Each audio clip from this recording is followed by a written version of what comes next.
আসসালামু আলাইকুম।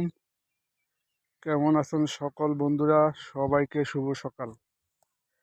আজকে সকালটা খুব সুন্দর লাগতেছে, খুব ঝলমলে রোদ। আজকে সকালবেলা আমি মাঠে আসলাম আমার মরিচ খেতে। এই যে দেখতে পাচ্ছেন আমার মরিচ ক্ষেত, ঠিক আছে।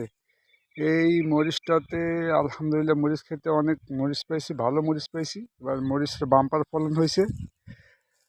আপনার 16 শতক জমিতে শুকনা মরিচ পাইছি আপনার 200 কেজি প্লাস, আর কাঁচামরিচ বিক্রি করছি। সব কিছু মিলে আলহামদুলিল্লাহ মোটামুটি খুব ভালো একটা ফলন পাইছি।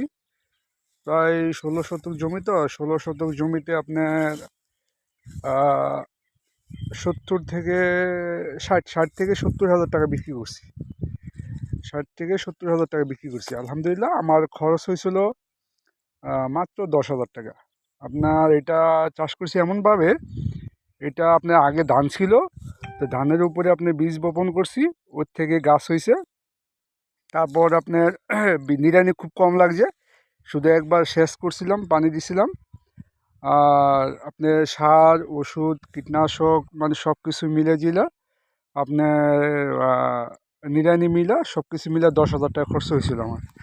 10,000 টাকা খরচ করছি, তার থেকে আমি 60 থেকে 70 হাজার টাকা বিক্রি করতে পারছি। আলহামদুলিল্লাহ মোটামুটি ভালো ফলন পাইছি। তা আশা করি আগামীতে আরও বেশি করে মানে আপনি আবাদ করব। এবার 16 শতক করছি, তো আগামীতে প্রায় আপনার আশা আছে 40 শতক করার জন্য। তো দেখি আলহামদুলিল্লাহ যদি আল্লাহ বাঁচিয়ে রাখে তাহলে 16 শতক আবাদ করব। আলহামদুলিল্লাহ। আর আমার জন্য দোয়া করবেন। আর সবাই ভালো থাকবেন। সবাইকে শুভ শুভ সকাল। ওকে, আল্লাহ হাফেজ।